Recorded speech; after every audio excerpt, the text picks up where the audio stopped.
So I don't want to talk about Kickstarter too much. I want to ask you guys one more question about it, and then we'll move on to the games themselves. But I want to just check in on the status of your Kickstarters right now. Chris, I'm going to say kudos to you, dude. This is pretty amazing. So you started out, you had a $500,000 goal. You're currently at 2,134,000. So you're funded more than 4 times over.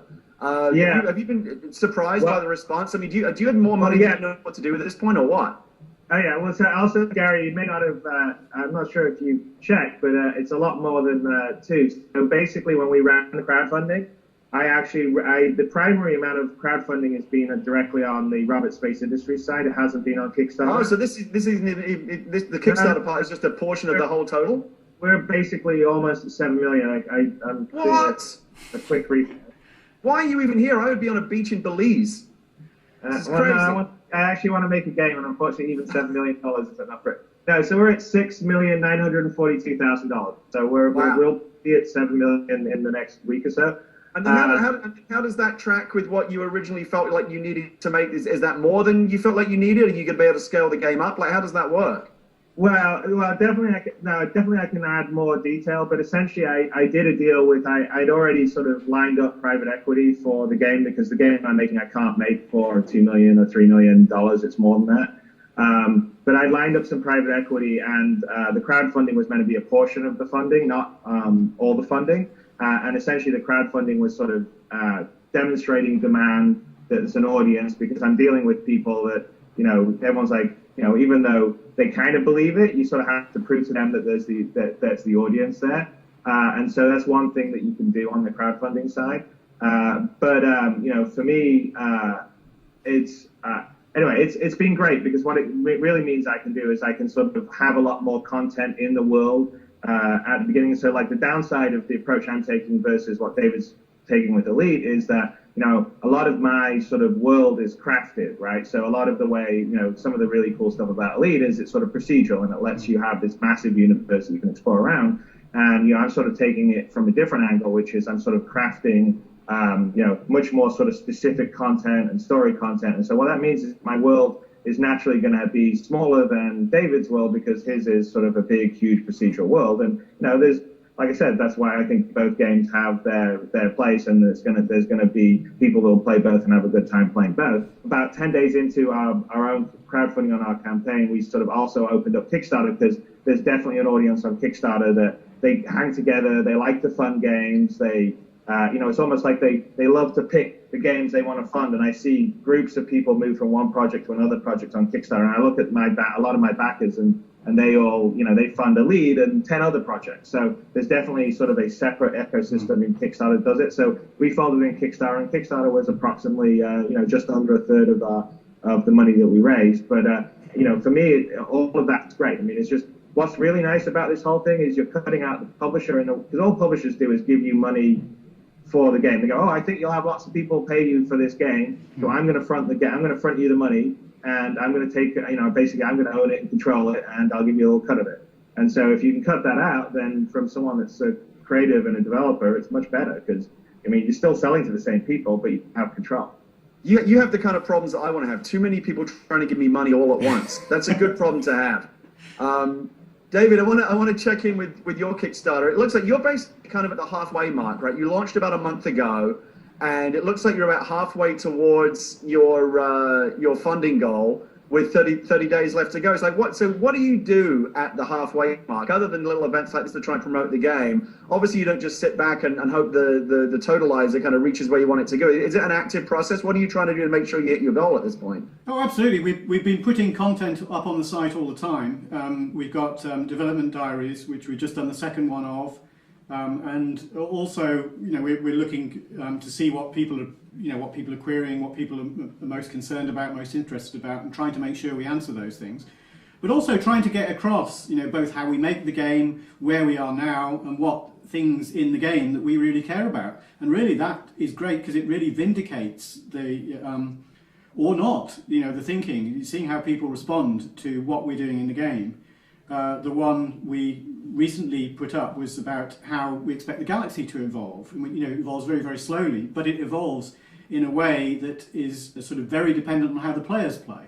So elements like that all feed into the game design, and we are being very sort of aware of what people are saying in terms of the game design, and we expect that to happen. We expect the work to actually start once we get funding. That's the great challenge, and I'm sure that's where Chris is now, thinking, right, we've got to make this thing, we've got to deliver. That's the challenge, but that's what we're here for. I mean,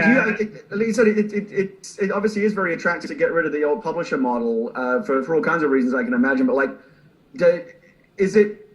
do you feel more pressure? Is it more scary feeling directly responsible to 100,000 game player stakeholders, or to just one John Riccitello type character? What's actually scarier to you? Well, I think it's a huge responsibility. I mean, we've tried it at Frontier a few times now. You've possibly seen the Lost Winds games, which have done pretty good for us in terms of numbers. They've done very well. I mean, they're games we're very proud of.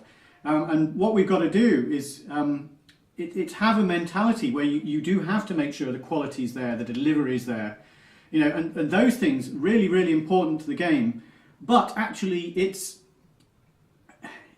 easier than I expect in many ways, and in some ways harder than I expect, where you as you say, you don't have the person sort of shouting in your ear, but actually your own sort of judge of quality is such a strong driver, wanting to do something that's really good. I've had bad publisher arrangements in the past, which have been an absolute nightmare, and those, especially for this kind of game, are what is really the problem. That's the way you end up with bad games, where you have people in conflict. So, Chris, it's good that I've got you both on the line right now, because you are in kind of different stages of your evolution right now. You're already kind of sitting on a huge pile of cash. You've had a wildly successful Kickstarter. You're wildly overfunded. And right next to you is David, who's right in the middle of, it looks like the halfway point, both in terms of time and the funding goals he has for Elite. Do you have any advice from him at this point? How does he get to where he wants to in the home stretch in these last 30 days? What should he be doing? First of all, by the way, on your previous question about whether it's more scary dealing with John Riccitello or the crowd, John Riccitello is a teddy bear.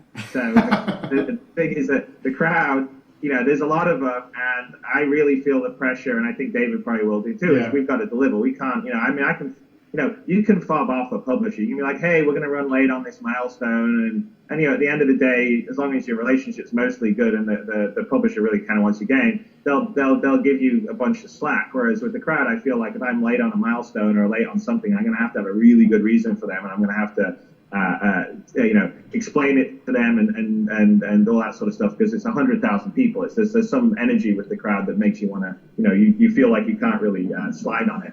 But I would say the biggest thing that I noticed. By the way, I apologize. This is Monday's garbage pickup, so you're hearing a massive garbage truck outside. Really, you're picking up all your extra cash that you don't know what to do with? Oh, no. Trust me, we know the budgets of these kind of games. I mean, maybe a lot by crowdfunding standards, but by making a high-end AAA game, it's not really that much money.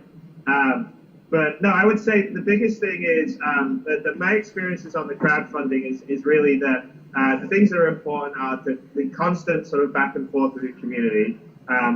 Interacting with them, which David's doing, taking on their suggestions. I mean, they're not designing the game, but you should certainly listen to them. I mean, you've got this great free focus group that loves, they believe in what you're doing. So they're the best people. They're much better than a publishing executive to listen to, because the publishing executive really isn't your audience. This is your audience. So that's really important. And they want frequent updates. So, I mean, my big advice, it's more difficult for David because he's in the middle of it, but I would say anyone that's doing crowdfunding, I mean, I didn't do this either myself, if I was ever doing it again, I would prepare a hell of a lot more content up front, and then I would release it over the campaign, because everyone wants something every day. I mean, that is the downside of the internet culture, the 24/7. I mean, first of all, David's got it, I've got it, we've got backers all around the world. So they don't care whether it's the middle of the night for us or it's the weekend. It's they literally want someone to interact with them every single second of the day. And so, that's pretty exhausting.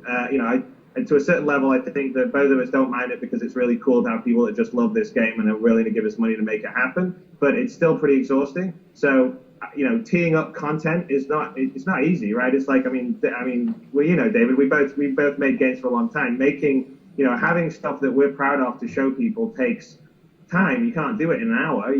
So everyone's like, "Where's my update today?" Or "Where's my video?"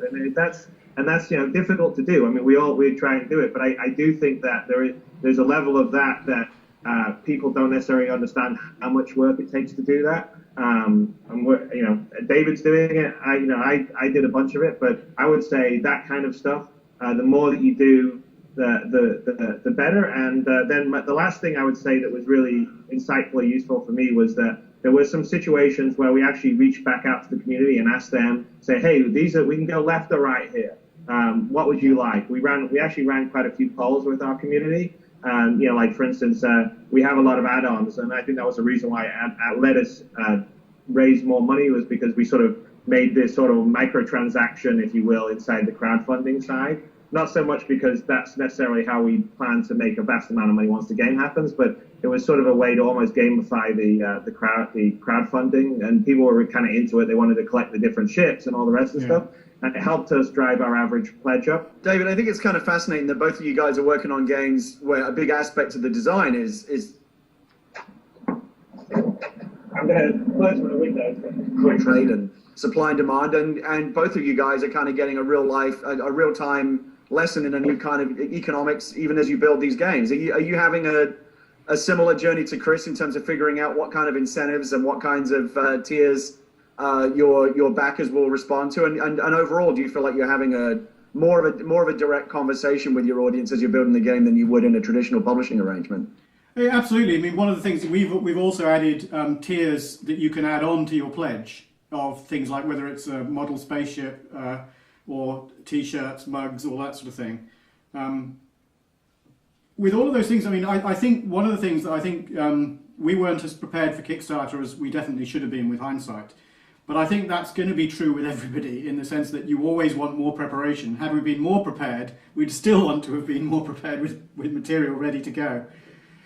So, I mean, what I every day I think is how amazing the amount of support that have come from fans of the game. And it's really heartening to see the positivity towards the game, the love for the game, how much people care about it. And they've spent a lot of their time, for which I'm eternally grateful, evangelizing the game on sites to their friends and all that sort of thing. You know, it's great to see how word of mouth is working, and very heartening. I mean, the thing here is we are building the game for ourselves, and I feel for a while you often building a game for a particular market when you're with a publisher. They say, oh, we're aiming for this target market.